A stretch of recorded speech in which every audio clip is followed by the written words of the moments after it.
el mexicano Alfonso Reyes, el uruguayo Mario Benedetti, el peruano Vargas Llosa, son solo algunos de los grandes escritores que se vinieron a vivir a Madrid y que encontraron aquí su casa, por un tiempo o para siempre.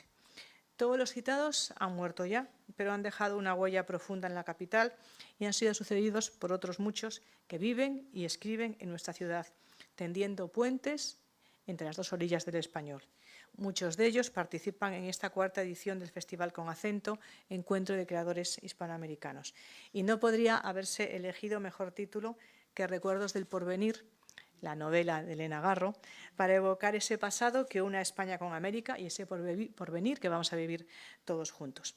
Este programa de actividades terminará en Conde Duque, en su patio central, el 28 por la noche, cuando diferentes sonideros mexicanos traigan los sonidos populares del barrio que desde hace décadas toman las calles y plazas de México con sus ritmos. Y me gustaría recordar algo que me encantó saber hace tiempo. En español hay 21 formas de decir fiesta. Vamos a celebrar la nuestra, que es la fiesta del idioma. Muchas gracias.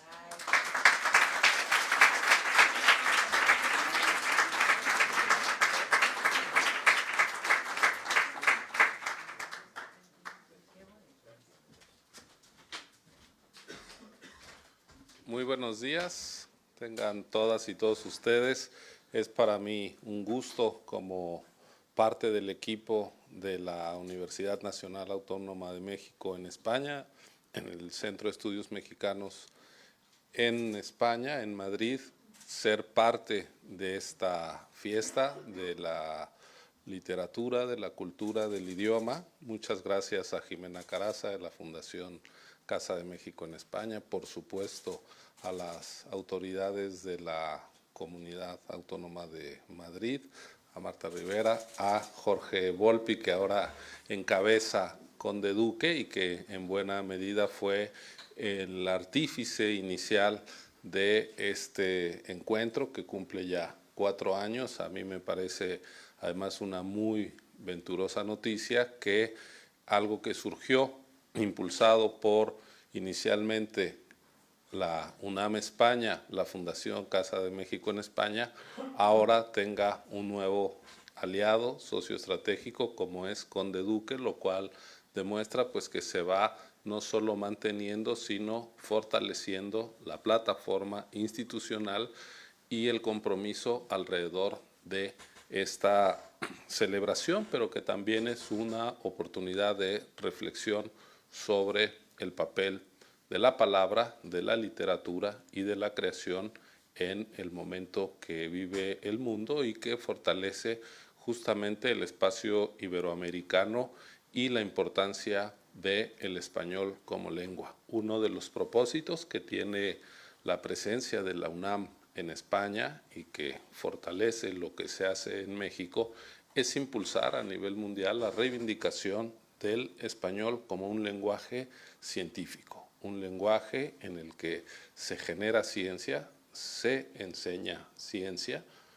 pero ahora también aprovechamos para reivindicar al español como una lengua que genera literatura y literatura en ciencia ficción. Si vemos los desafíos contemporáneos que están enfrentando nuestras sociedades, pues quizá la referencia más cercana para encontrar esta pequeña frontera que hay entre las utopías y las distopías está en las obras clásicas de la ciencia ficción. Si uno piensa en los textos de Ray Bradbury, de Aldous Huxley, de George Orwell, pues necesariamente piensa en justamente estas oportunidades que a veces parecen abismos que se abren para la humanidad con el desarrollo de avances tecnológicos que se impulsan a veces desprendiéndose del compromiso de entender que la tecnología debe estar al servicio de la dignidad humana y no al revés.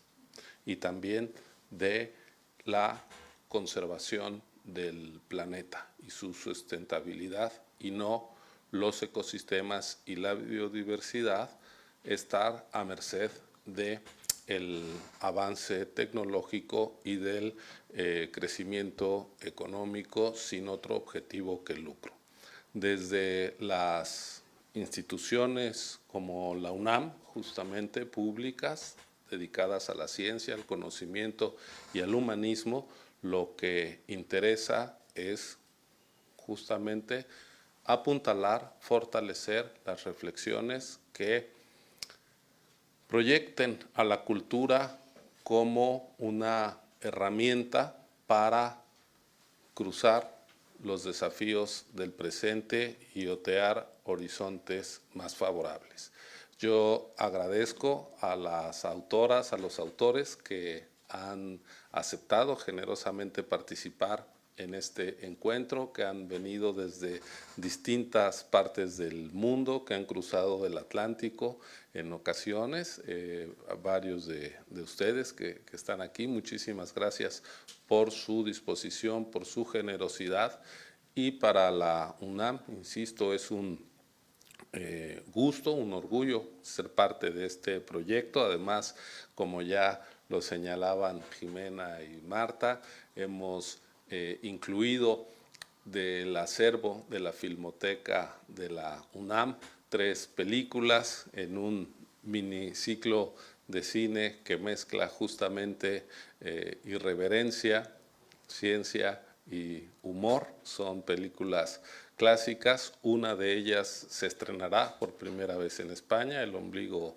de la luna, que se rodó hace 40 años, justamente pocas semanas después del sismo que conmocionó a la capital de México en 1985, así que también tendremos cine acompañando la reflexión literaria de todos ustedes. Yo creo que es una semana muy rica para terminar con este amplio festejo en Conde Duque, así que pues yo deseo el mejor de los éxitos a los trabajos, a las conversaciones. Muchas gracias por estar aquí y muchas gracias por su atención.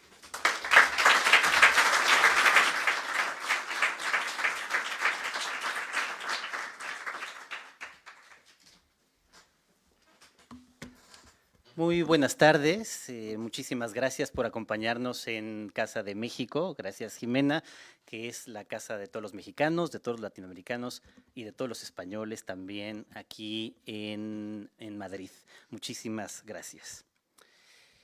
Una pandemia que confinó al planeta entero durante larguísimos meses. Guerras constantes en las que tanto objetivos prioritarios como seres humanos son bombardeados, a veces por aviones teledirigidos, es decir, robóticos. Miles de seres humanos que huyen de sus propios países agitados por distintos tipos de violencia. Sociedades permanentemente vigiladas por cámaras que identifican a cada uno de nuestros compatriotas y habitantes del planeta. Cyborgs, sobre todo adolescentes, que todo el día, a todas horas, están conectados a las pantallas que ya están integradas directamente a sus propios cuerpos. Inteligencia artificial, que está a punto de convertirse en la principal fuente de ficciones del planeta. Claro, parecería que las distopías se han vuelto reales y las utopías imposibles. Y sin embargo, como veremos a lo largo de estas jornadas, sucede exactamente otra cosa. Que la mente humana es capaz de anticiparse al futuro, es para lo que está diseñada evolutivamente, para tratar de imaginar tanto los mayores peligros a los que nos enfrentaremos como también las soluciones posibles a estos. Muchísimas gracias, Marta Rivera de la Cruz, por estar aquí en Casa de México. Muchísimas gracias a Ciro Murayama de la UNAM España, a William Lee también por estar coorganizando entre todos nosotros esta serie de actividades que tendremos a lo largo de esta semana para tratar de observar cuál es el panorama de esa literatura de anticipación escrita precisamente, como lo decía Marta y Ciro, en español. Decía Ursula K. Le Guin, la gran escritora de ciencia ficción, que efectivamente la ciencia ficción, las distopías y las utopías no hablan del futuro, hablan del presente, hablan de los miedos, de los desafíos, de los temores que tenemos en el presente y que necesitamos conjurar a través de la literatura. A veces parecería que la proliferación de distopías puede llamar al terror y por lo tanto a la parálisis, pero también son maneras justamente de mostrar los gravísimos peligros a los que nos enfrentamos en nuestro tiempo. Nuevas formas de autoritarismo y de violencia, nuevas formas de vigilancia, de censura y de opresión, cambio climático, omnipresencia de la inteligencia artificial. De todo ello estaremos hablando aquí a lo largo de estas jornadas.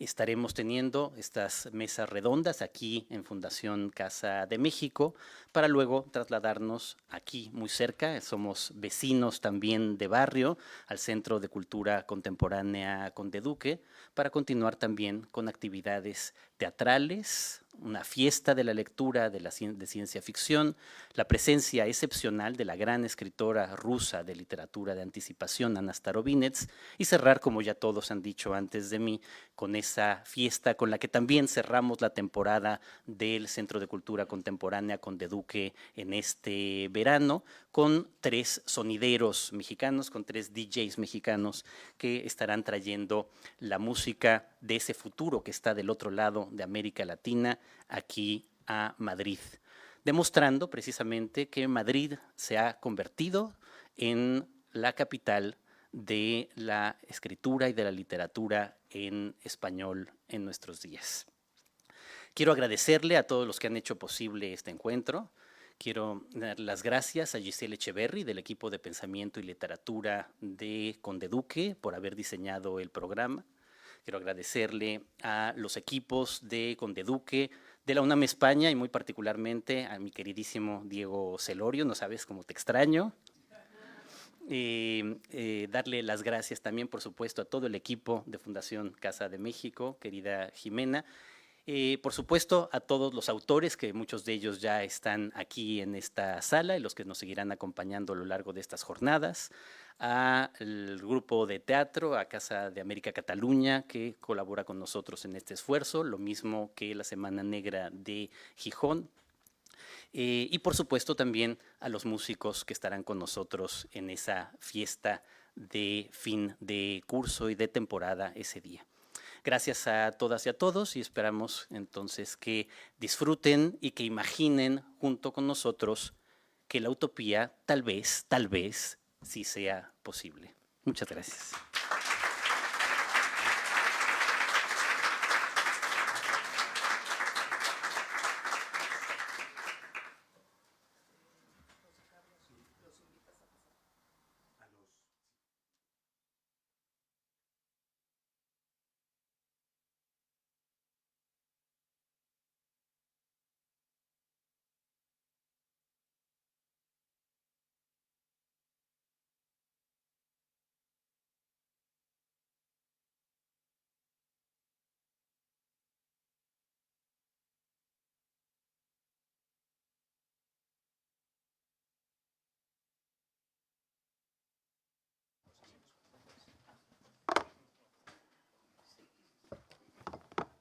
Vámonos el agua de una vez.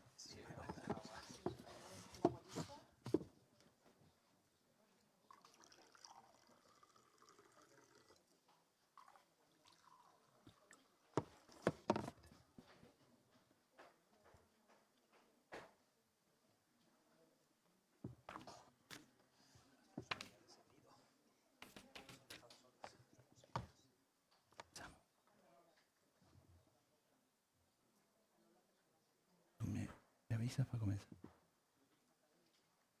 ¿Ya? Muy buenas tardes. Quiero comenzar, al igual que van a ser cada uno de los compañeros que estén acompañándome en la moderación de las sesiones, dando las gracias a la Fundación Casa de México, a UNAM España y al Centro de Cultura Contemporánea Conde Duque por haber organizado esta cuarta edición del Festival Con Acento. Y además, darle las gracias pues, a quienes nos acompañan hoy. Vamos a tener una sesión, como pueden ver, que se titula Gravedad Cero. ¿Cómo se relacionan la ciencia y la ciencia ficción? ¿Cómo podría ser la vida en otros planetas y cómo la imagina la ciencia ficción? Y para eso nos acompañan tres invitados que voy a presentar muy rápidamente. Ya se los he pedido perdón a ellos, pero lo hago ahora también con ustedes. Voy a ser muy breve porque si empiezo a enumerar el currículum tan extenso de mis compañeros, consumimos tiempo de nuestra propia exposición. Tenemos en primer lugar en el extremo a Sabino Cabeza. Sabino es teniente del Ejército del Aire y el Espacio. Él está sobre todo aquí por el espacio, ¿no? Es una cosa muy importante. Pero además es escritor. Él ha ganado en 2 ocasiones el premio Minotauro de novela de ciencia ficción, primero con Frontera Oscura y luego con Expediente Hermes. Bienvenido, Sabino. Luego tenemos a Ana Merino. Ana es poeta, es novelista. Ustedes habrán leído su novela ganadora del premio Nadal, El mapa de los afectos. También fue catedrática de Creative Writing y Cultural Studies en la Universidad de Iowa, en los Estados Unidos, pero quiero destacar que es una gran especialista en cómics, cómo los cómics de alguna manera han contribuido a configurar nuestros imaginarios, y esa va a ser una de sus miradas interesantes en esta conversación. En este momento, Ana es profesora de Literatura y Sociedad en la Universidad Internacional de Valencia. Y a mi lado está Carlos Briones. Él es poeta, él es ganador del Premio Hiperión de Poesía. Es un investigador del CSIC, pero él como biólogo molecular y biólogo químico forma parte de un instituto asociado a la NASA para la investigación sobre la vida astrofísica. Gracias a estos méritos, esto es una cosa que yo le envidio profundamente, el asteroide 462078 lleva su nombre. Es el asteroide Carlos Briones, él es propietario, por lo tanto, en el espacio de un lugar que espero, aquí hay gente del ayuntamiento, espero que algún día lo puedan recalificar. Imagínense ustedes, recalificar un asteroide, lo que podría valer eso, Carlos querido. Y por lo tanto, tenemos aquí un grupo extraordinario, tenemos un piloto, tenemos un especialista en cómics y tenemos un astrobiólogo que de alguna manera está ya investigando posibilidades de vida en el espacio. Yo les planteé a los tres les entregué, compartí con ellos un material para que sea la primera aproximación a la conversación. ¿Cómo podría ser la vida en otros planetas y cómo la imagina la ciencia ficción? Pero antes de hablar de ciencia ficción, el material que compartí se inspira en lo que ocurrió en Europa cuando se descubrió el continente americano. Cuando se descubrió el continente americano, los teólogos del siglo XV y XVI se hicieron la siguiente pregunta: ¿serán hijos de Dios esas personas del continente americano? ¿Tendrán alma como los europeos? Y esto pues motivó una serie de controversias, tanto dentro del cristianismo como incluso dentro del judaísmo.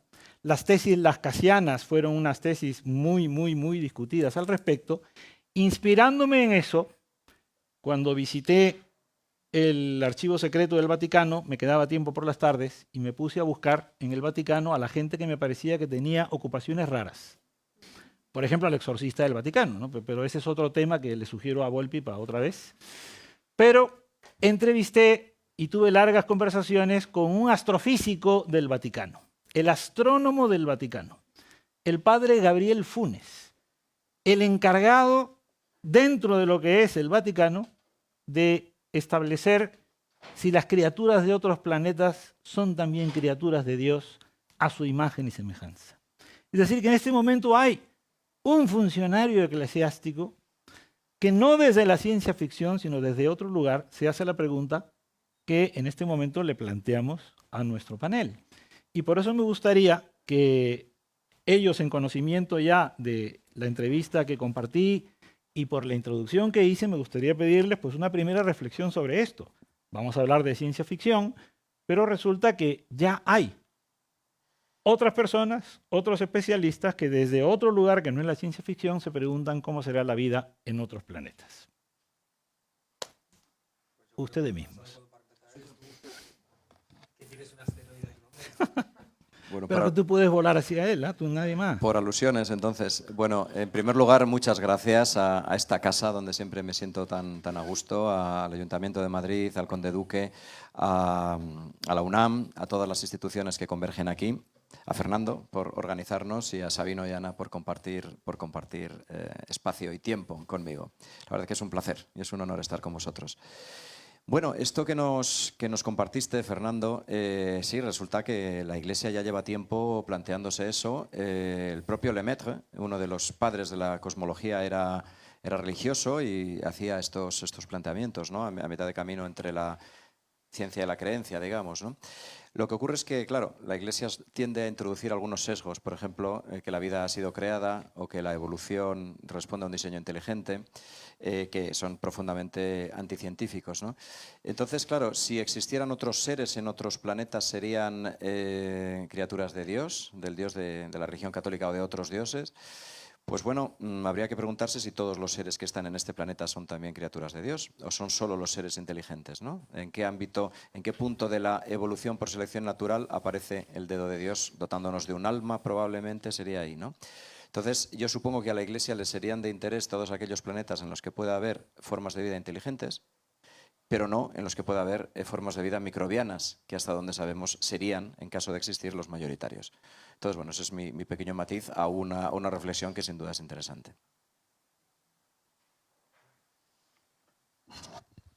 Yo comparto los agradecimientos, estoy feliz de estar aquí, estoy feliz de la Fundación Casa México darnos este espacio, de Volpi con el Conde Duque animar, incentivar, generar sinergias maravillosas, y la ciencia ficción es una sinergia maravillosa.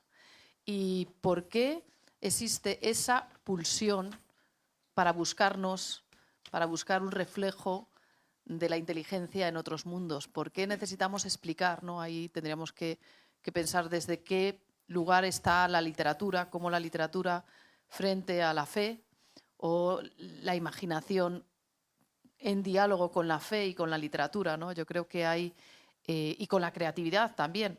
Si recordamos nuestra propia infancia y cómo construimos la fe desde nuestro espacio de la infancia y cómo construimos la imaginación, yo me acuerdo de que de niña leía Flash Gordon, ¿no? De Alex Raymond, que en 1934 se construye un universo, lo dibuja, construye otros planetas, construye un relato, ¿no?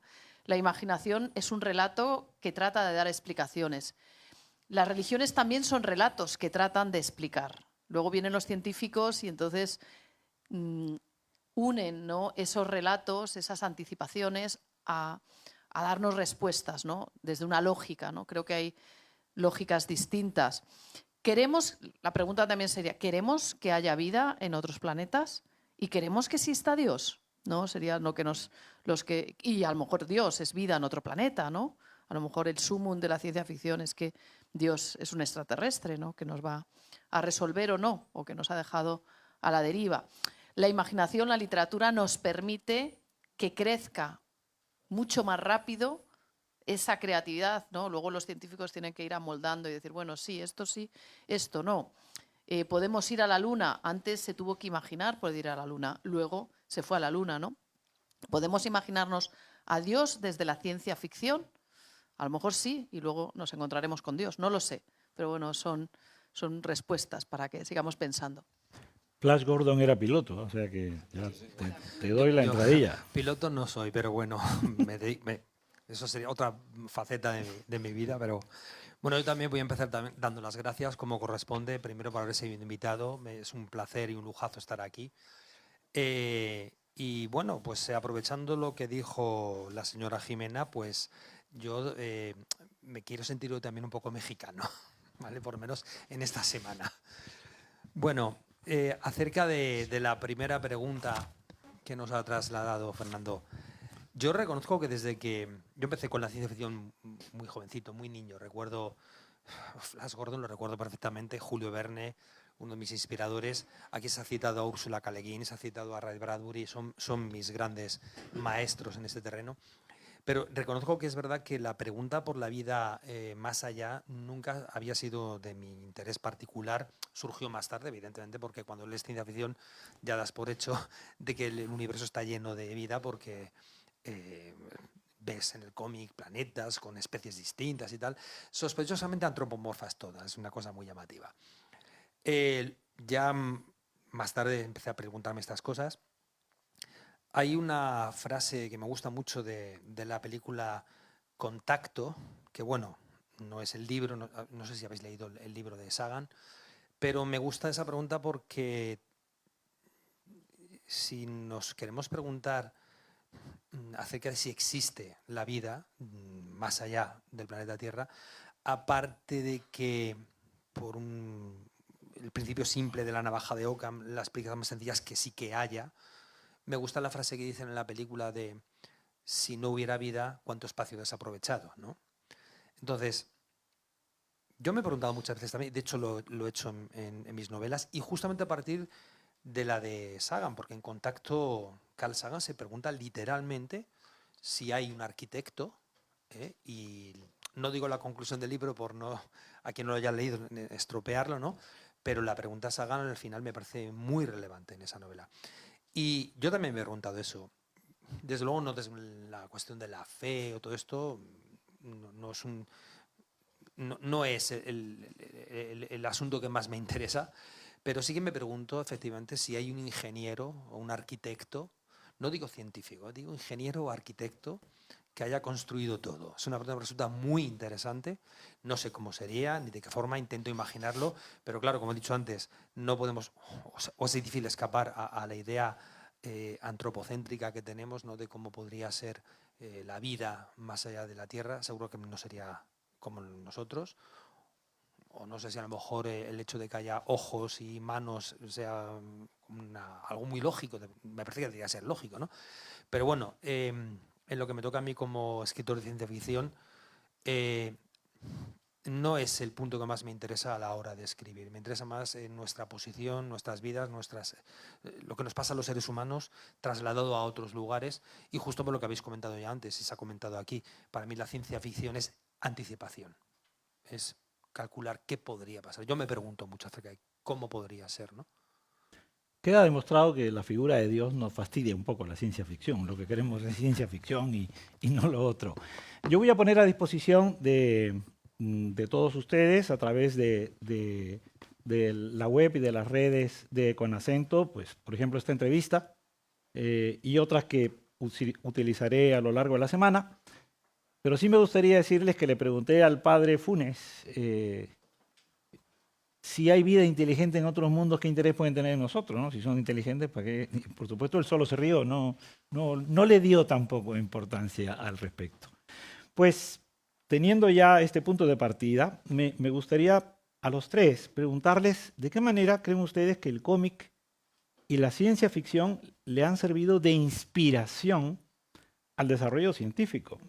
Cualquiera podría leer, por ejemplo, cómo los teléfonos móviles, en cierta forma, se inspiraron en los intercomunicadores de Star Trek, ¿no? Entonces, exactamente. Entonces, todo esto es algo que de alguna manera lo hemos consumido sin tanta conciencia en películas, en series, en cómics, en novelas, y sin embargo hoy las vemos reproducidas en una serie de manifestaciones reales de tecnología y ciencia.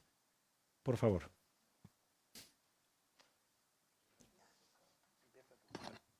¿Me lo pones a mí? Bueno, hay una cosa fascinante, es ese deseo de inventar, y esa curiosidad, y lo que estabas diciendo de por qué otros seres pueden tener curiosidad. Bueno, porque si a lo mejor tienen la pulsión literaria, indudablemente van a tener curiosidad.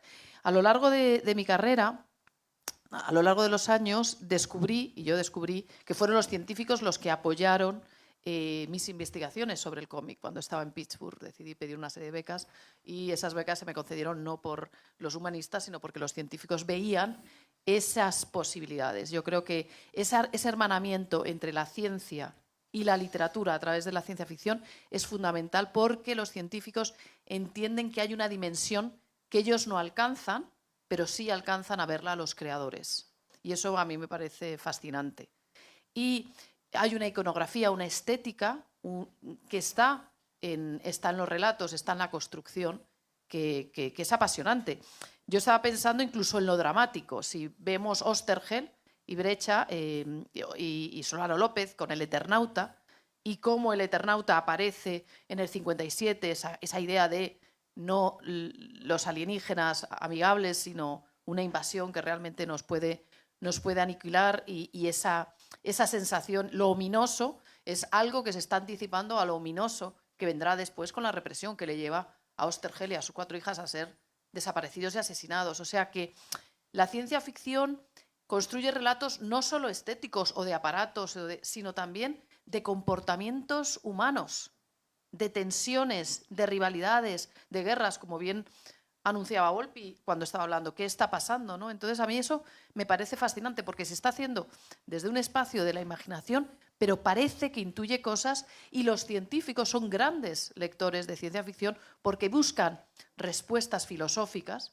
que muchas veces la ciencia ficción es la que sabe darlas sobre la humanidad y sobre sus estructuras, ¿no? Totalmente de acuerdo contigo. Yo creo que además la humanidad desde sus albores, lo primero que hizo fue soñar y hacerse grandes preguntas y ser curiosa, ¿no? Luego vendría una reflexión filosófica y luego vendría, a partir del Renacimiento, la visión científica en paralelo a lo artístico, ¿no? Quizá el primer escritor de ciencia ficción, yo quiero pensar que fue Luciano de Samosata en el siglo I, ¿no? Con ese viaje a la luna, ¿no? Unos marineros, ¿no? que sin necesidad de naves espaciales ni aviones, ¿no? Con sus barcos llegan a la luna, ¿no? Es un relato fascinante en el siglo I, hace 2000 años, que nos habla de esa necesidad de construir relatos, de imaginar espacios imposibles, de llegar a ellos, de soñar en el fondo, ¿no? Y luego, evidentemente, la creación artística, desde el Somnium de Kepler y la gran explosión del siglo XIX, finales del XIX y principios del XX, hasta el punto que, como sabéis, se consideraba absolutamente probado que había seres tecnológicos en Marte, ¿no? Eso unido a los famosos canales de Schiaparelli y compañía, luego podemos hablar sobre ello. Es decir, esa pulsión artística y creativa, por supuesto que supuso un acicate para la ciencia, porque el científico es una persona que, en función del conocimiento de cada momento, intenta aplicar la razón, las herramientas que ponen en sus manos la física, la química, la biología, la ingeniería, y construye dispositivos, construye formas de mirar el cosmos, en este caso, o de preguntarnos cómo la vida puede surgir a partir de un entorno químico, ¿no? Y si eso ha ocurrido aquí y ha ocurrido en otros lugares. Entonces, la conexión entre la creación artística y la ciencia ha sido, es y será constante, a mucho que les pese a los diseñadores de los planes de estudio, que desde los 15 años nos separan entre humanistas y científicos, pero para eso estamos los demás y para eso están instituciones como esta, para remezclarlo todo, y para eso está Volpi en el Conde Duque, ¿no? Para remezclarlo todo y para decir que la cultura es ciencias, humanidades y artes, ¿no? Y la ciencia ficción está ahí en el centro. Yo creo que todos, efectivamente, como dice Ana, todos los científicos somos apasionados lectores y miradores de la ciencia ficción, seguiremos siéndolo, y muchas veces lo que hacemos en ciencia viene inspirado por nuestros deseos, nuestros anhelos y nuestras lecturas de ficción, sin duda. Jorge Volpi iba para físico, pero lo dejó y... Estamos a tiempo de reconducirlo. Y escribió Klingsor para desquitarse. Sí. No está todo perdido con Jorge. Bueno, yo por mi parte, a ver, yo soy psicoanalista, aparte de escritor y todas estas cosas. Entonces, lo que voy a comentar ahora es un poco desde mi óptica, porque además debo decir que el título que lleva toda esta semana este encuentro de recuerdos del porvenir, a mí particularmente me trae directamente al pensamiento de Freud, que afirmaba directamente que el futuro construye el pasado. Es una de sus frases que a mí siempre me resultó muy enigmática hasta que me permitió, bueno, llegué a entenderla con el tiempo, ¿no? Pero me parecía enigmática al principio. Lo de Recuerdos de por mí me parece un título brillante porque creo que pensar en el futuro redimensiona, actualiza, construye el presente y por tanto también el pasado. Añado también a esto que Jacques Lacan, el psicoanalista que, digamos, de alguna forma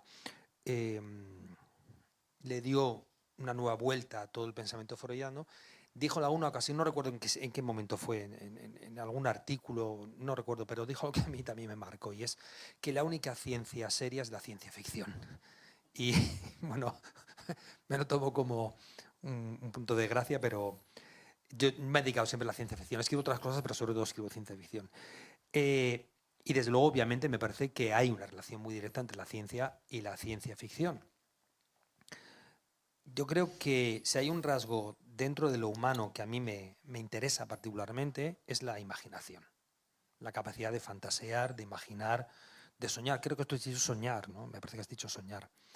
Creo que incluso, y es una de mis apuestas actuales, y lo he consensuado, lo he trabajado con gente que sabe del tema, ¿no? Yo no sé de inteligencia artificial, escribo sobre el tema, pero no soy un experto, pero lo he hablado con expertos en la materia y todos han coincidido, me han dado la razón cuando yo digo que me parece que una de las diferencias importantes entre una IA y el ser humano es la imaginación.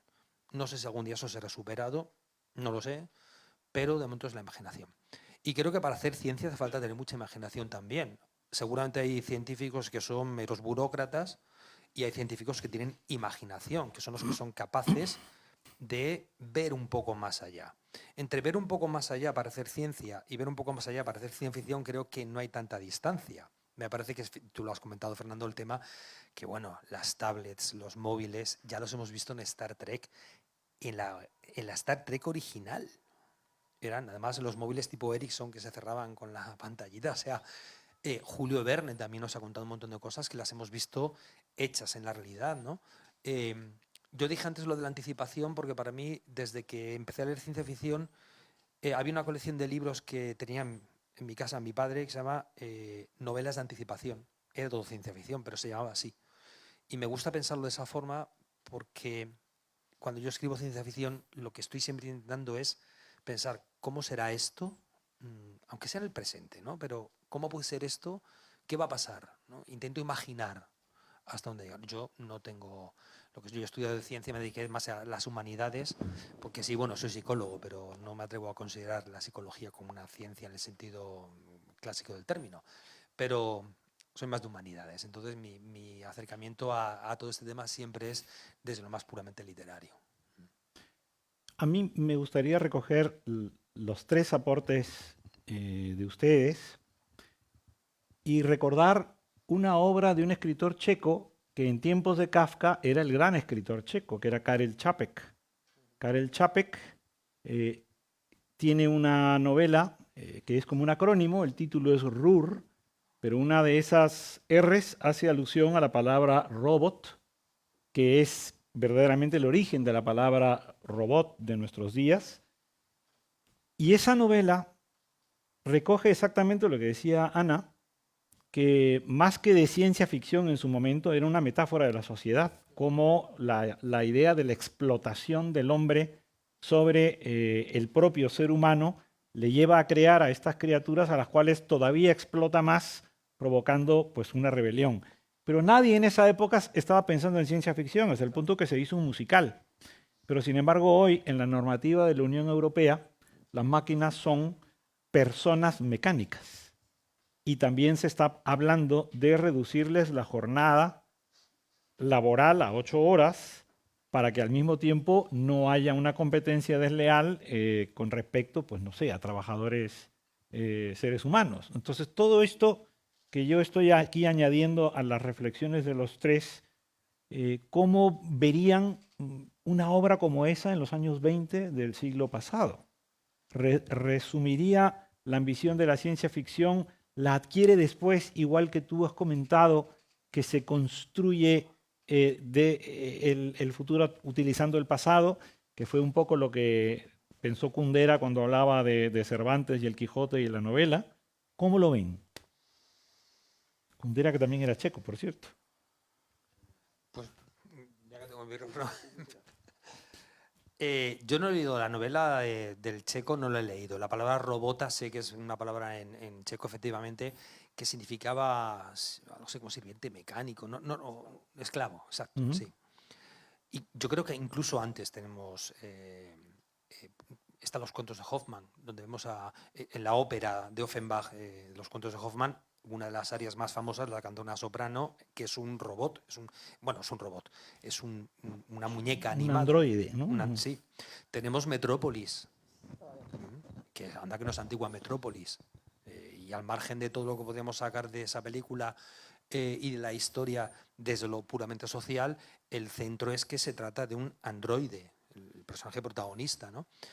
Y hay un rasgo que me parece que es...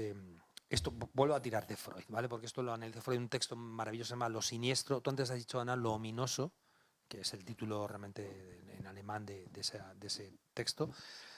El que parece ser que hay históricamente, para los seres humanos, la idea de un doble mecánico, un golem, en la cultura hebrea, por ejemplo, ¿no? Produce sensaciones bastante desagradables. Creo que ahora hay una cosa llamada efecto Valle, cuando se trata del tema de la robótica, ¿no? De la sensación de cuando un androide se parece demasiado a un ser humano, que produce una especie de angustia, de desazón al ver algo que se parece mucho, ¿no? a un ser humano. Pero creo que siempre a lo largo de la historia humana nos ha interesado la posibilidad de un duplicado, de un doble, ¿no? De una máquina que se parezca a nosotros. Y de hecho yo creo que, he citado los cuentos de Hoffmann, que en realidad no es ciencia ficción, ni mucho menos. Y yo no sé si la película Metrópolis se pensó, como tú has dicho, cuando lo escribió esta novela, este hombre, no se pensó como ciencia ficción, evidentemente, ¿no? Pero ahí sí que había anticipación. Entonces, si había anticipación, pues yo lo puedo considerar ciencia ficción plenamente. Es muy interesante porque todas esas ideas, estaba pensando, había apuntado Metrópolis, había pensado en el golem. Claro, ¿cómo es el ser humano en su mundo cotidiano? Por un lado es el disfrute, lo lúdico, la imaginación, el placer ligado a lo lúdico, y luego también está el trabajo, el orden, ¿no? Y hay una cosa muy interesante respecto al salto que has lanzado la robótica o la tecnología, mirado desde ese espacio lúdico de la creatividad, que es cómo llega la inteligencia artificial y esa robótica, que es cuando en 1956 se están reuniendo en Dartmouth College en el verano una serie de matemáticos, científicos, para debatir, están debatiendo los autómatas.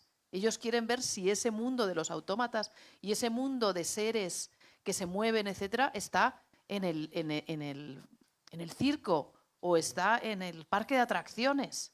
O sea, cuando ves las máquinas o ves el caballito que se mueve y das vueltas a la noria, etcétera, han creado seres para lo lúdico, para jugar, ¿no? Entonces, yo veo por un lado ese mundo de los robots y ese mundo de esa creatividad tecnológica desde muchas dimensiones, desde la niña que está jugando a la casa de muñecas con las muñecas y está reproduciendo, ¿no? Esa energía, yo tengo el poder, yo muevo las muñecas, o el niño que está jugando con el trenecito, yo voy a proyectarme, hasta el trenecito pequeñito que es la imitación del tren grande, que tiene una maquinaria, etcétera, ¿no?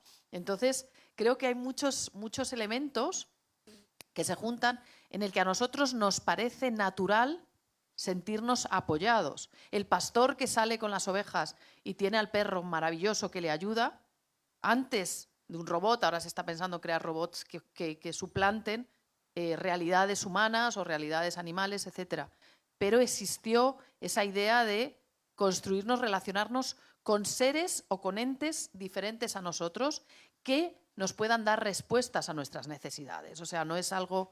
la paloma mensajera, ahora odiamos las pobres palomas que están deambulando por las ciudades desesperadas, etcétera, pero fueron importantísimas eran la gran tecnología de enviar palomas mensajeras, que las sacamos de su hábitat, las domesticamos, las convertimos en otros seres y ahora son fantasmas de ciudades que aborrecemos y decimos que queremos aniquilar, pero ellas fueron la gran tecnología de las comunicaciones. Entonces, hay como historias en esa idea de construir o de transformar lo que tenemos a nuestro alrededor para darnos un servicio, y es muy interesante esa idea del robot como esclavo, porque las palomas fueron nuestras esclavas, ahora son víctimas de lo que se han convertido, ¿no? De una especie de zombies con alas, ¿no? En las ciudades, o sea, hay muchos elementos y yo creo que siempre había una pulsión tecnológica.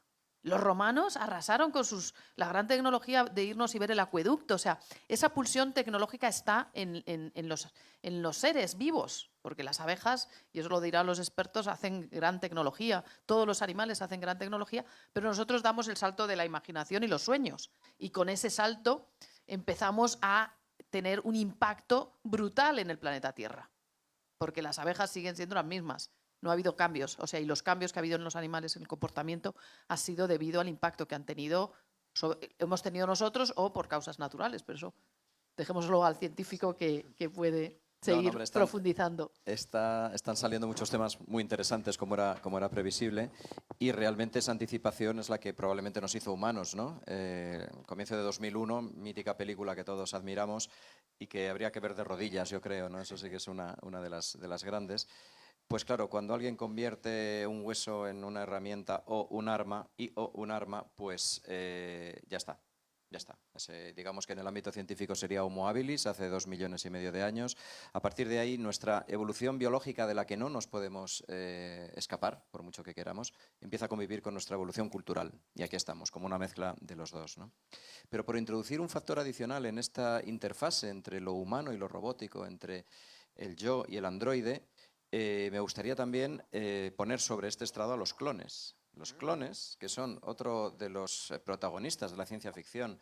Muchísimas obras, como sabéis, desde nuestra admirada Star Wars, ¿verdad? Que nos gusta mucho a Ana y a mí. Ellos son más trekkies. No, yo soy bueno, Star también, Wars, ¿no? ¿sabes? Yo soy Sí, Star vale. Wars. Vale, bueno, disculpen. No Soy- ambos. Y del lado oscuro soy. Y del lado Y oscuro del lado en concreto, oscuro ¿no? soy yo. Tienes Sí, un sí, aspecto de Sith que efectivamente con una capa negra podría... Yo, Carlos, no quiero más a mi madre que a mi padre. O sea, las que quieres Star igual, ¿no? Yo Wars también, y sí, Star yo Trek también. La verdad es que empiezan por Star las dos. todo lo que empieza por Star es buena cosa, ¿verdad? Aunque Perdidos en el Espacio también, un homenaje a Perdidos en el Espacio. También. La vieja, la original. La original, la de Peligro.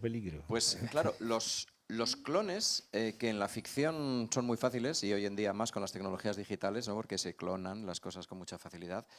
En biología comenzaban a asustar tecnológicamente en los años 70 del siglo pasado, porque ¿qué podía pasar con las tecnologías de ADN recombinante? La genética ya había dado sus primeros pasos, estábamos todavía en la época del ensimismamiento con la doble hélice del ADN, ¿no? Obra de Rosalind Franklin y de otros dos señores cuyo nombre no recuerdo, pues la posibilidad de alterar el ADN de los seres vivos o de clonar seres vivos, es decir, hacer copias idénticas, pues fue puesta un poco en cuarentena en la conferencia de Asilomar en Estados Unidos, ¿verdad? Porque asustaba mucho eso. Lógicamente, al año de la conferencia de Asilomar se estaban clonando ya microorganismos. Esa es la cuestión. Hubo que dar un salto hasta la clonación del primer animal, la famosa oveja Dolly, por ahí en Wilmouth, cuando ya empezaron a saltar todas las alarmas, porque igual que podíamos clonar una oveja, exactamente igual podíamos clonar humanos, seres humanos. Es decir, disponemos desde hace décadas, ya 3 décadas al menos, de la tecnología para clonar humanos. ¿Qué ocurre? Que es éticamente inadmisible. Y también hay que introducir la ética en el discurso de la ciencia y la ciencia ficción, evidentemente, ¿no? No todo lo que se puede hacer se debe hacer, y este es uno de los límites. Pero la posibilidad de clonar seres humanos, claro, en la ficción ha seguido, lógicamente, avanzando y hay películas sobrecogedoras, tipo Gattaca o La Isla, que me parecen 2 joyas de la ciencia ficción, sin duda. Otras un poco menos conocidas, como Moon, no sé si la conocéis, sí. Luna, en la que, bueno, no quiero destriparla, pero que los clones tienen un papel fundamental. La reciente en Mikey 17. También, es decir... y yo lo veo siempre como algo intermedio entre el yo y el robot, ¿no? Es decir, muchos yoes para que, por ejemplo, a los que viajamos mucho no estaría mal tener una serie de clones por ahí en congresos en distintos sitios en paralelo, o quizá para realizar alguno de los trabajos penosos que no queremos hacer, un yo que sea muy bueno limpiando el coche y llevándolo a la ITV, o como se plantea en La Isla, por ejemplo, como una fuente de órganos para cuando yo estropee los míos, ¿no? Ahí entra el mercantilismo. Claro, Pero claro. ya se está haciendo con cerdos. Bueno, se está haciendo de momento con cerdos y podemos tener seroimplantes de materiales de animales que puede acoger nuestro sistema inmune, pero lo más sería con humanos, ¿no? Y eso sí que es una realidad distópica que da miedo pensar, ¿no? Poder tener una granja de seres humanos o pseudohumanos o protohumanos, ¿qué derechos tendrían? ¿Qué legislación se aplicaría sobre ellos? ¿Serían realmente personas o no? Como fuente para nuestros órganos, porque el mejor trasplante que te podrías hacer si te has estropeado el hígado porque le das mucho al gin tonic es un hígado tuyo, de un clon tuyo, que ha estado creciendo en condiciones controladas, no sabemos muy bien. Entonces, eso es la isla, literalmente. Eso es la isla, claro. Entonces, la ciencia y la ciencia ficción ahí se dan la mano de una forma y esa capacidad de anticipar el futuro, por un lado con esperanza, porque pueden tener una función médica, y por otra con terror, porque puede suponer tener granjas de seres privados de los derechos que son simplemente piezas de repuesto para nosotros, ¿no? Entonces yo creo que eso es otro de esos temas que solo desde una visión humanística y científica a la vez se pueden plantear, ¿no? O sea que... Y alguien dirá, ¿tiene alma el clon? ¿Tiene alma el clon? Alguien se lo Eso habría que preguntárselo a tu amigo del Vaticano. Al cura Funes. Eso se trata justamente en Blade Runner, la película, porque la novela son androides reales, ¿no? Sí. Pero la película, que a mí me molesta mucho cuando todo el mundo dice, no, los replicantes. replicantes son... No, replicantes son seres humanos. Claro. Están hechos en laboratorio, pero son seres humanos. O los Cylon de Battlestar Galactica son seres humanos. O sea, tienen alma, pues. Sí, y por eso es que el clon en la escena final tiene esta, ¿no? He visto cosas que, en fin. Mi siguiente pregunta sería un poco al revés de la anterior, y es, porque ustedes son también escritores, los tres, y la pregunta sería si la literatura podría ser inspiración, más bien para el cómic y para la ciencia ficción. Y pongo un ejemplo que además me he tomado la molestia de comprobar. El cuento El Aleph de Borges está utilizado como insumo en algunos cómics de Marvel, sobre todo en X-Men, cuando se habla del cristal de las realidades y el cristal Scar. Y entonces eso a su vez sirve de inspiración para esta película de Todo a la vez y en todas partes, porque estoy contemplando absolutamente toda la realidad simultáneamente. Y sin embargo todo parte de un cuento de Borges. Entonces me interesa esta posibilidad de ver otra vez esto al revés, ¿no? Es un hallazgo literario genial, pero que de pronto esto resulta que tiene un desarrollo posterior en el mundo del cómic, en el mundo de la ciencia ficción. Bueno, si pensamos en Mary Shelley, pensando en Frankenstein y pensando en un científico que decide insuflar vida, toma partes de cuerpos, etcétera, en lo que ha desembocado en todos los imaginarios populares, como nos ha llevado, pues sí, la literatura, todas las ficciones, la imaginación, claro que empapa y conecta. Antes he mencionado a Oesterheld. Oesterheld era un gran lector y eso hace que en su decisión de no ser narrador y ser guionista de cómic, porque él bien podía, y además se lo echaban un poco en cara en casa, decían, bueno, da más prestigio la literatura que el cómic, ¿por qué eliges cómic cuando la literatura es lo que te va a dar prestigio? Pero la pulsión de él era trabajar con grandes dibujantes, creía en ese espacio del cómic y lo que te transmite leer viñetas y irte con esa secuencia y con ese ritmo. Pero sí hay siempre unos vasos comunicantes, todo lo que sea imaginación, construir, se va a plasmar en otros. El lector, la pintura, la escultura, cualquier espacio, luego un autor, un creador, desde su ámbito lo va a incorporar.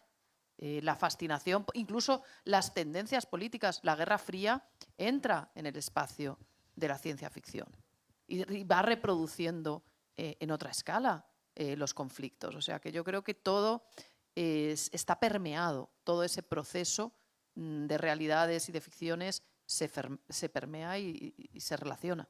Te repregunto, Ana, porque tú que has trabajado el cómic argentino, ¿has visto si existe una relación entre ese cómic donde colabora Cortázar o que Cortázar escribe de los fántomas contra las multinacionales y El Eternauta?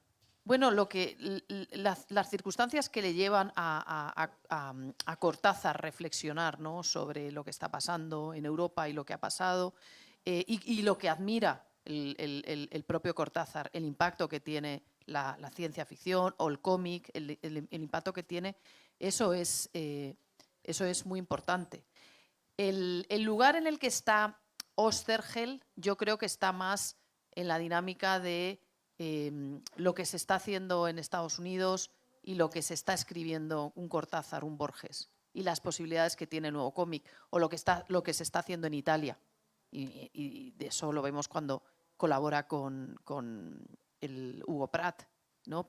Y es muy interesante porque hay varias vertientes sobre el relato, y eso lo podemos ver en Moebius, ¿no? En cómo Moebius te hace desde un lugar, te hace ciencia ficción, pero desde otro lugar te hace western, ¿no? Porque también un tema del que no hemos hablado, podemos hablar, es que en la ciencia ficción está la pulsión de la aventura.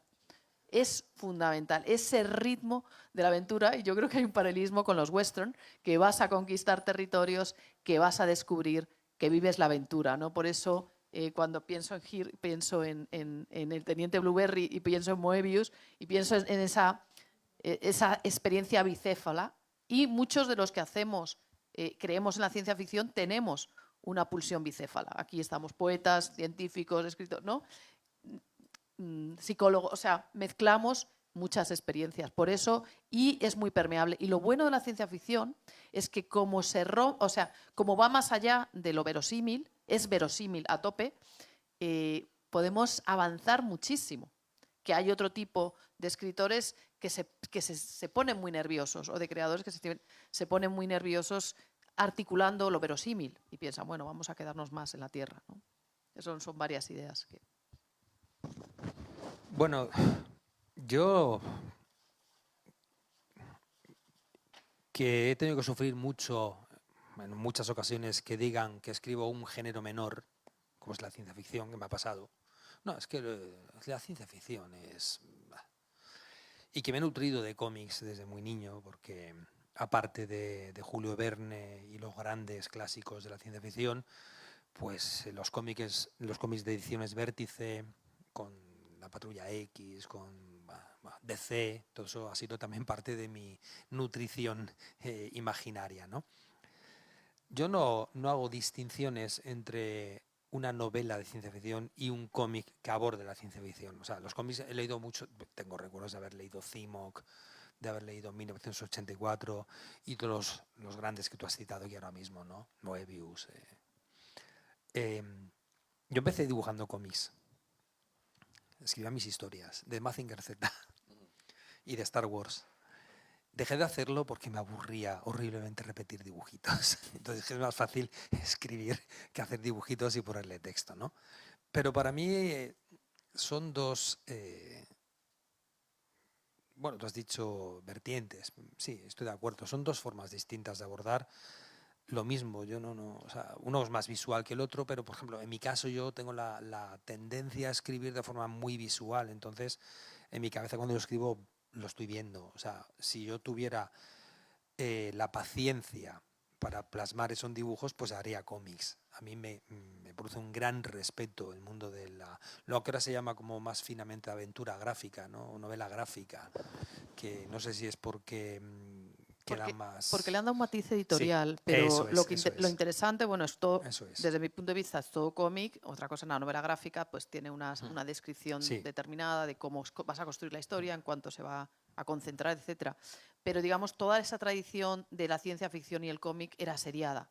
Que eso era fascinante porque iba evolucionando, los fans escribían cartas, había un diálogo con el creador. O sea, cuando uno va analizando esa época y cómo ves pues distintas formas de construir relato y de... Los cómics de Flash Gordon, por ejemplo. Exacto, los Flash Gordon. Con todos sus dibujantes y los cambios de estilo a lo largo del tiempo. Y luego lo que se hizo en España en los años 70-80, vemos un Carlos Jiménez que le conocemos por Paracuellos, por el realismo, tal, pero también hizo mucha ciencia ficción, ¿no? Y tuvo un peso muy, De muy hecho, grande. el propio origen de la ciencia ficción, de la época dorada de la ciencia ficción de los años 20, son Amazing Stories y son las grandes revistas en las que semanal o mensualmente se iban desgranando, Sí, ¿no? sí. Partes de la historia y eso que creaba una Bradbury fascinación. también escribía así, de esa forma, Claro, haciendo... claro, claro. Y no Exacto. solo él, muchos se iban de forma episódica Claro. en periódicos o en revistas. Sí, sí. Efectivamente. Y cómo eso ha marcado, y lo vemos en el siglo XIX, como la literatura del XIX se ha marcado por lo episódico y toda la ciencia ficción se ha marcado por lo episódico, ¿no? Para dejar sustrato, porque eso te obliga a pensar, a razonar, a seguir avanzando. Creo que es muy interesante. Cuando de pronto te meten velocidad y tienes que generar una serie de obras sin tiempo para reposarlo, pues cambia. Realmente, lo decía Hölderlin, ¿no? Que lo que perdura lo fundan los poetas, ¿no? Y en eso estaríamos de acuerdo en ello, seguramente, muchas personas de la sala. Pero quizá lo que trasciende lo fundan los autores de ciencia ficción, ¿no?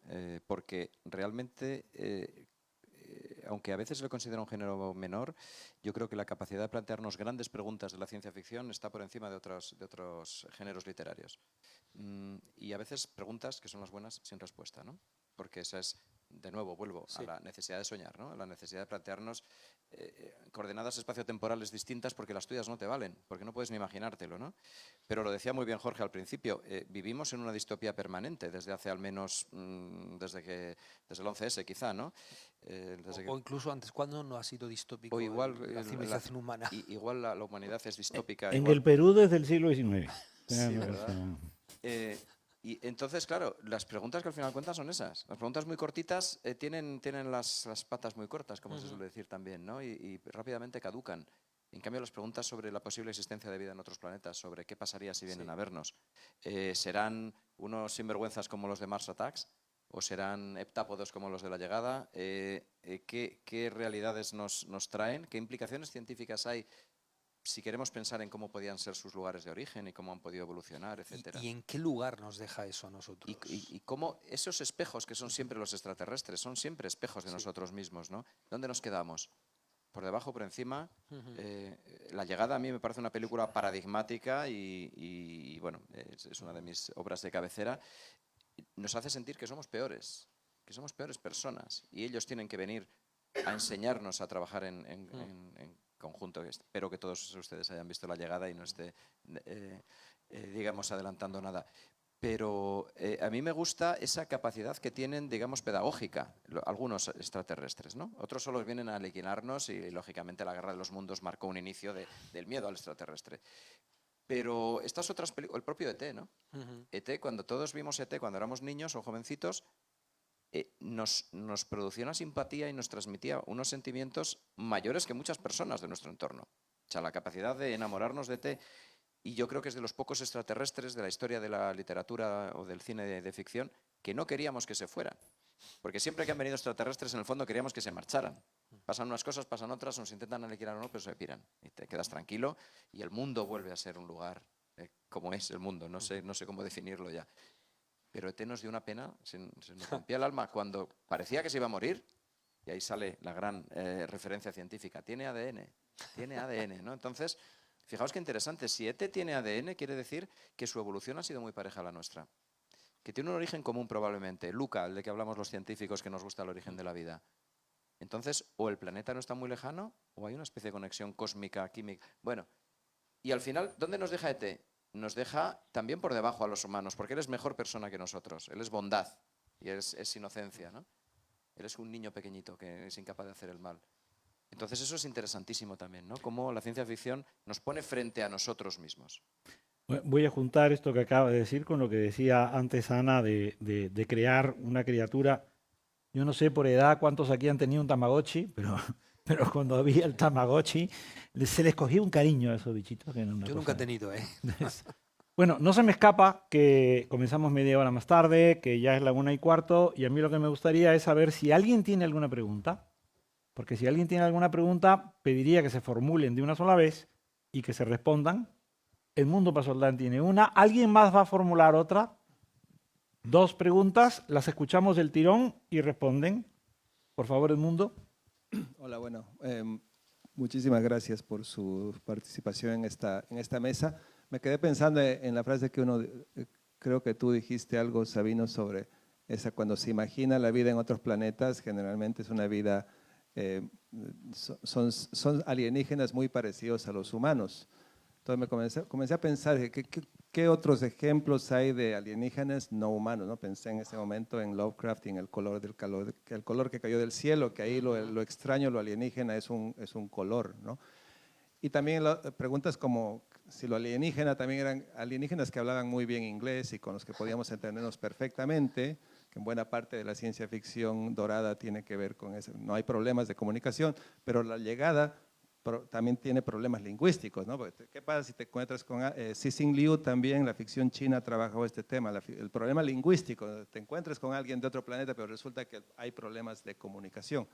Entonces, ¿qué piensan al respecto de por qué nosotros, o sea, me imagino que la respuesta es que somos muy básicos y lo primero que imaginamos es algo muy parecido al humano, pero ¿cómo podría, o sea, qué otros ejemplos tiene que la ciencia ficción haya podido imaginar la vida de manera no tan humanizada o con lenguas no sé, ¿me entienden? La siguiente pregunta aquí delante. Por supuesto, hay muchos problemas de comunicación en las parejas. Esto es una cosa que... Y no hay extraterrestres que Parejas sepamos. alienígenas, ¿eh? Yo quería primero hacer referencia, estando donde estamos, uno no se puede olvidar de Pedro Páramo. Entonces, hay ciencia ficción en Pedro Páramo. Yo diría que en cuanto al relato de algo extraordinario, sí que lo hay. Lo hay porque sucede algo extraordinario que también ocurre en cualquier historia de ciencia ficción. La ciencia ficción acusa muchísimo más los hechos extraordinarios que se encadenan formando una historia. Y también podríamos decir que es un suceso extraordinario cuando Remedios la Bella levita. Nos gusta meter lo extraordinario tanto en la literatura, porque leo mucho, especialmente lo que no es ciencia ficción y la literatura de ciencia ficción que yo leo tiene que tener un trasfondo para mí muy humanista, que es lo que me gusta. Y yo me pregunto, ¿es la ciencia ficción una forma, un género literario que busca explicar aquello que es muy humano, el sentimiento humano, desde un punto de vista de la explicación o la lógica tecnológica? Muy bien, respondan y... Bueno, no, yo centrándome un poco en la primera pregunta, luego seguro que también quiero. También, ¿no? Bueno, vamos a hacer una mesa redonda expandida. Sí, claro, el problema de la ciencia ficción, por lo general, es que es demasiado antropocéntrica. Entonces, claro, quienes nos visitan, bueno, no es un problema de ciencia ficción, es un problema de los humanos, que somos el ombligo del universo, que somos la medida del universo, que nos creemos eso, ¿no? Entonces, claro, la ciencia ficción, generalmente en ese afán por ponernos enfrente a esas otridades, a esos espejos, nos pone delante de seres muy parecidos a nosotros, desde Luciano de Samosata, desde Méliès. Cuando llegan a la luna es muy divertido lo que pasa con los lunáticos, ¿no? Son hombrecillos y enfadados. Maravilloso, por cierto, Méliès y su viaje, ¿no? Hay algunos otros ejemplos mucho menos frecuentes de seres suficientemente distintos a nosotros, ¿no? Porque además, si te das cuenta, son siempre humanoides más feos, por lo general, casi siempre con simetría bilateral. Y así me pongo la gorra de científico. Eso quiere decir que en su evolución han pasado por la explosión cámbrica, algo que pasó aquí hace 540 millones de años y que convirtió otras formas de vida en formas animales con simetría bilateral. Y aquí estamos todos, menos, por ejemplo, los erizos o las estrellas de mar, que quedaron en una rama anterior. Pero todos los animales tenemos simetría bilateral. Entonces, en la ciencia ficción, casi todos los seres, en Star Trek, en Star Wars, que es por ejemplos de ciencia ficción blanda, digamos, y otros más duros, más con base científica, si quieres, pero en el fondo son todos con simetría bilateral. Jolín, eso está suponiendo unas similitudes de su proceso evolutivo del país del que vengan y del nuestro inasumibles científicamente, porque somos fruto del azar y la necesidad. Eso también lo decía Demócrito o Monod. Entonces, claro, a mí me interesa más los seres que son muy distintos a nosotros, porque a nivel científico podrían tener mucho más que ver con posibles orígenes y evoluciones de vida en otros lugares. Por eso me gusta, por ejemplo, La llegada, mucho. Además de por muchas otras cosas, el papel de las mates, de la comunicación, de la lingüística. Que la protagonista sea una mujer y además sea lingüista me parece que es un golpe al machismo imperante por lo general en la ciencia ficción también. Pero no hay muchos ejemplos. Y luego hay ejemplos malos. Por ejemplo, hay una película que se llama Life, no sé si la visteis, de una especie de entidad que crece en la Estación Espacial Internacional, que empieza siendo muy pequeñita, se comporta como un hongo, digamos, una cosa así. Bueno, pues en ese sentido, digamos, pues es distinto, ¿no? Yendo a lo clásico, me gusta La amenaza de Andrómeda, que seguro que habéis visto. Setentera a tope, setentera, vamos, de libro. La invasión de los ultracuerpos. Claro. Y pantalón acampanado y toda la cosa. Claro, entonces, bueno, lo que viene es una especie de cristal inorgánico, autorreplicante, ¿no? Eso tiene mucho juego, ¿no? O los capítulos de Star Trek u otras series en las que tenemos seres basados en silicio. Caramba, los seres basados en silicio sí que nos dan un giro totalmente distinto. El jarro de agua fría viene desde la ciencia. Es imposible que haya una vida basada en silicio. Ahí voy a ponerme la gorra de científico. El silicio no da ningún juego químico. El carbono genera 17 millones de moléculas orgánicas conocidas. El silicio genera 8 moléculas distintas. Punto. No vale para hacer vida, pero sí vale para hacer arte, ¿no? Entonces, bueno, respondiendo y ya cerrando, creo que tendríamos que ser mucho más abiertos a posibles realidades alternativas, no antropocéntricas, no antropomórficas, y a imaginar, y hay los escritores puros y duros de ciencia ficción como tú, es un guiño, es una propuesta, ¿no? Imaginad biologías totalmente distintas a la nuestra, porque probablemente sean más plausibles en un universo tan grande como el que nos rodea, ¿no? Yo solamente hacer un añadido que de pronto lo he pensado, cómo las drogas psicodélicas que están en esa misma onda de esa eclosión de los 60 de la ciencia ficción, y pensando en David Bowie, en las canciones de Si hay vida en Marte, cómo de esa forma también el rock y la música, que no lo habíamos mencionado, también interpeló y construyó un imaginario de seres y bueno, y cómo ese tipo de drogas que luego se volvieron el desarrollo de la droga, si analizamos la heroína, el impacto que tuvo de esclavizar y convertir a los seres humanos en zombies, pero hubo un momento que la psicodelia trataba de construir antes de que se convirtiesen en adicciones y destrucción, y mató, pero ¿no? ¿Hasta qué punto sí fueron imaginando cosas?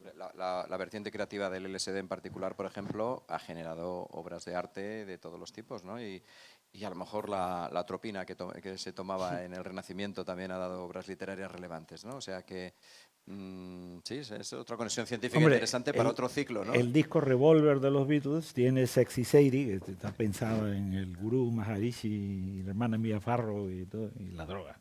Exacto, entonces, y que se han ido usando vinculada a la religión, pero también vinculada a la expectativa de la otra edad. Bueno, yo voy a empezar respondiendo, pero ¿cómo te llamas? Edmundo Pasoldán. Edmundo, un nombre literario también. Yo creo que Star Trek y Star Wars tienen mucha culpa. Bueno, y hay cosas anteriores. Hay una serie que aquí en España se llamaba Espacio 1999, que en Hispanoamérica creo que se llamaba Cosmos 1999. Sí. Tienen mucha culpa de que siempre veamos a los extraterrestres como más o menos humanos, y hay una razón práctica, y es que es mucho más barato disfrazar a un personaje. En Star Trek lo vemos mucho, le pones 4 cositas en la cabeza y ya tienes una especie alienígena. Es mucho más sencillo y más barato, y por eso en Star Wars casi todos tienen esa simetría bilateral que tú citas, y sus brazos, aunque tengan pedúnculos los ojos, pero repiten mucho el esquema de lo biológico aquí en el planeta Tierra. No obstante, yo sí que me he preguntado más de una vez si en otros planetas que sean similares a la Tierra, por ejemplo, algunas características, las respuestas evolutivas podrían ser similares aquí. O sea, yo no tengo respuesta para eso. Entiendo que sería más fácil que fuera todo muy distinto, pero ¿y si a lo mejor en especie de patrón? No lo sé, es como para explorarlo, ¿no? Entonces, sí, me llama siempre la atención que efectivamente es mucho más fácil contemplarnos en ese espejo cuando el reflejo se parece a nosotros. Es más interesante, sin embargo, lo que tú dices cuando los heptápodos, es que 7 patas, o sea, es que es la cosa más rara del mundo. Exacto, es todo muy raro, ¿no? Y por contestar al caballero, que lo tengo que decir, o sea, que no es una pregunta hecha por cualquiera. Este señor es el premio Vargas Llosa de 2019, o sea, que no es un cualquiera el que ha preguntado. Yo, por lo que has dicho, yo particularmente, ¿no? Luego hay gente que cuando escribe ciencia ficción, cada uno tendrá sus motivos, obviamente. Pero a mí lo que me interesa cuando escribo ciencia ficción no es, sinceramente, ni la vida extraterrestre, no es lo que me interesa. Lo que me interesa es trasladar, es justo por lo que tú has comentado, lo que me interesa a mí es trasladar mis preguntas sobre cómo somos los seres humanos, y seguramente en esto tengo el sesgo como psicólogo y como psicoanalista, trasladar estas preguntas de lo cotidiano, de lo puramente humano, a otros contextos, a otros entornos, porque lo que yo escribo, por ejemplo, que puede transcurrir una nave en no sé dónde, podría pasar en el pueblo de aquí al lado, en el barrio de aquí al lado. O sea, me interesan sobre todo los problemas puramente humanos en otro contexto, en otro entorno. Se resolverían igual, las formas de afrontar los problemas serían distintas. Quiero decir, la vida en la Estación Internacional es distinta de la Tierra, pero se parece mucho, pero en otros entornos, en otros contextos, por ejemplo, se me ocurre la novela Solaris, con una criatura, una entidad que justamente no se parece en nada a lo humano, no es el xenomorfo de Alien con sus brazos y todo eso. A mí me interesa mucho sobre todo ese tipo de preguntas, las preguntas por lo puramente humano, que es verdad que si yo no escribiera ciencia ficción y escribiera otro género, las preguntas podrían ser las mismas, pero a mí me interesan más las preguntas que las propias respuestas. Entonces siempre me gusta llevarlo a qué pasaría, cómo nos comportaríamos, cómo sería nuestra cotidianidad, nuestras relaciones humanas, en un contexto radicalmente distinto como podría ser pues, otro mundo, por ejemplo. Claro, ligando esa conexión, ¿no? Que ¿cuál es esa esencia de qué es lo literario y cómo lo literario nos afecta? Y los ejemplos que has mencionado, ¿no? Del realismo mágico o de los fantasmas, ¿no? Los fantasmas podríamos leerlos como ciencia ficción, la capacidad del más allá. ¿Qué es el más allá, ¿no? De los mundos paralelos? Claro, Remedios la Bella está conectada con la levitación. O sea, la levitación existe en el contexto místico. Irse a los cielos es algo absolutamente natural, ¿no? Si nos vamos pues al Prado y vemos ¿no? el Pentecostés, vemos cómo llega la paloma a la Virgen la ascendieron, de fuego, eso y las sí. alas de fuego, ¿no? O sea, sí.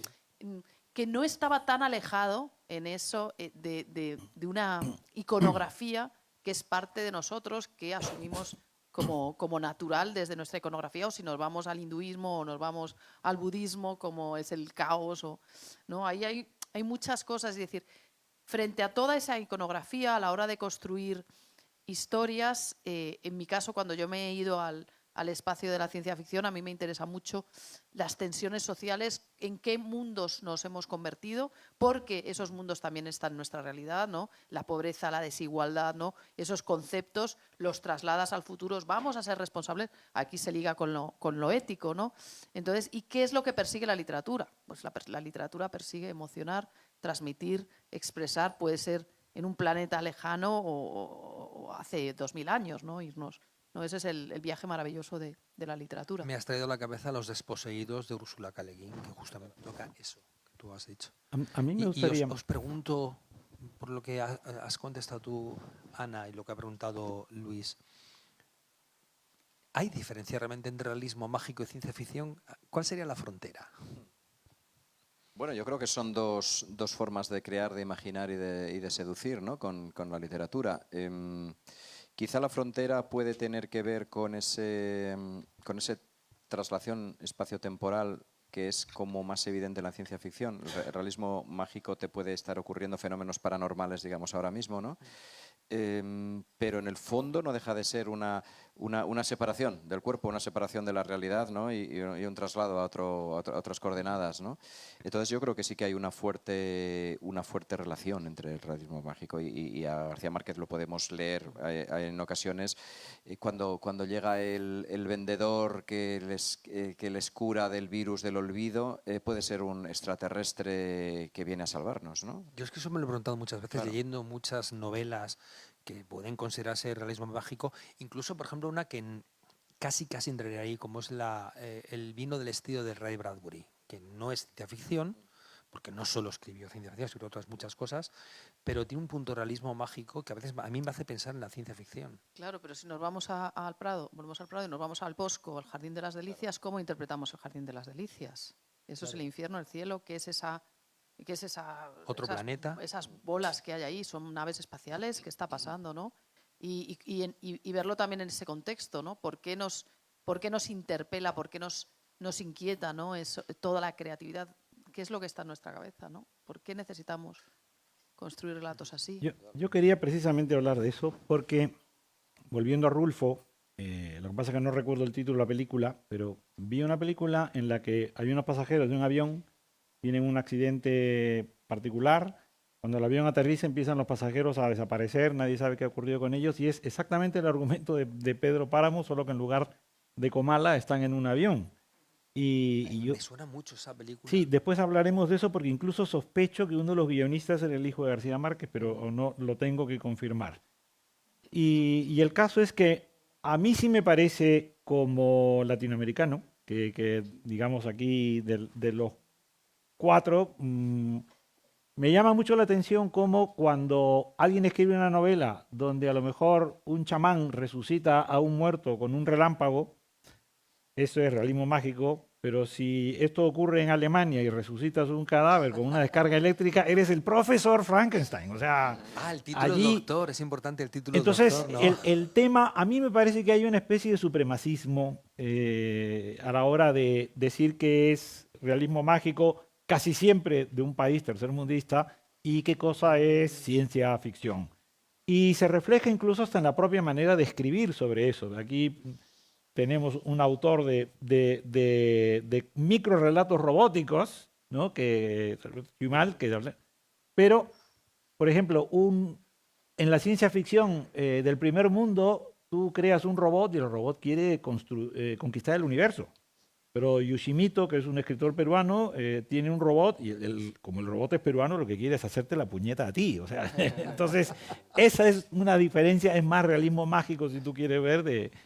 Pero bueno, vamos a terminar y creo que la mejor manera de terminar, porque tenemos dos grandes poetas en esta sala, sería escuchar un poema de Ana Merino dedicado a Han Solo, que no sé si ese es el que ella va a querer leer o no, y un poema de Carlos que desde el asteroide, por Dios, nos va también a compartir. Y con esto terminamos y lo citamos para la sesión de esta tarde. Bueno, pues este es un poema dedicado a Han Solo. Se titula El despertar de Han Solo. Desdibujas las rutas obligadas de los mapas y te inventas atajos en un laberinto de dientes afilados y de bocas inmensas con piel de meteorito. El tiempo en una nave se transforma en kilómetros y la vejez no existe, solo el trazo impreciso de la vida recorriendo galaxias. Han puesto precio a tu cabeza, pero a ti no te importa. Los besos de princesa te sacarán del fondo venenoso de un mal sueño. El espacio vestido de abandono se parece al desierto de una orfandad amarga que siempre has masticado. Cada lugar que habitas se llena de promesas y el halcón milenario es una alfombra mágica que busca en el ocaso el rastro que dejaron las risas de los niños que juegan a imitarte. Despertarás, Han Solo, convertido en un hombre diminuto, en un mundo de gigantes, sin un mar ni una balsa, donde poder ser náufrago 1000 veces. Despertarás envuelto en un plástico duro, como el caparazón de los insectos, y sentirás unas manos inmensas moviéndote los brazos y las piernas. Los besos de princesa son saliva de niño, escupiendo disparos de tu pistola láser, contrabandista de granos de arroz, y de lentejas, despertarás con ganas de quedarte dormido para siempre, pero tendrás que conformarte con el abismo de las noches, enterrado debajo de una almohada.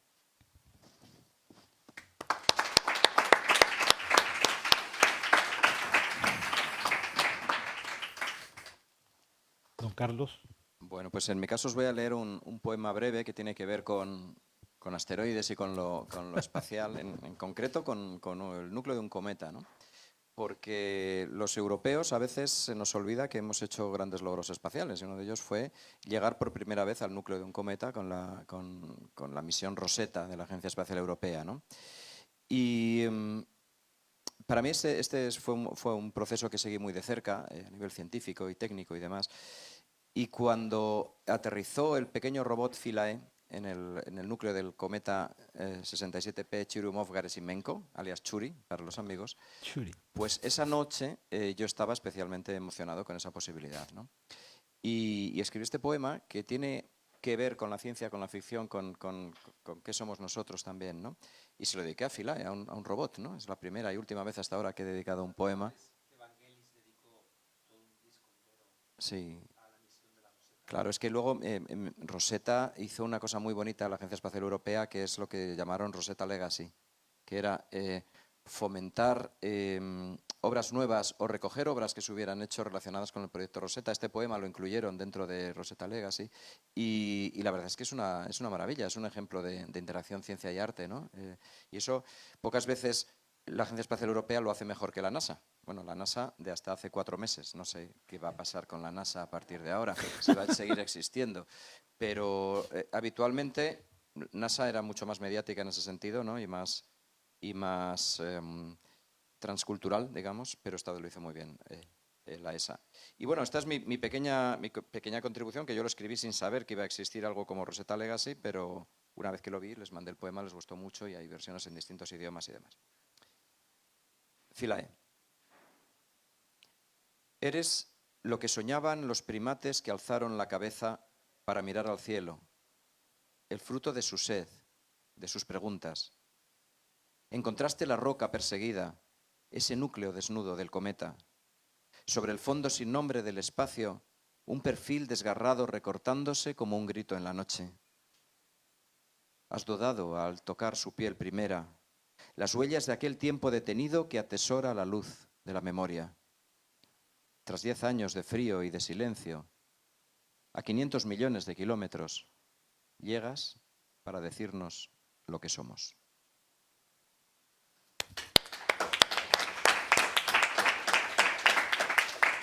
Pues con esta lectura de poemas, yo quisiera que despidamos a Carlos, Ana y Sabino, citándolos para la tarde, con un aplauso y muchas gracias. Nos ponemos aquí para foto.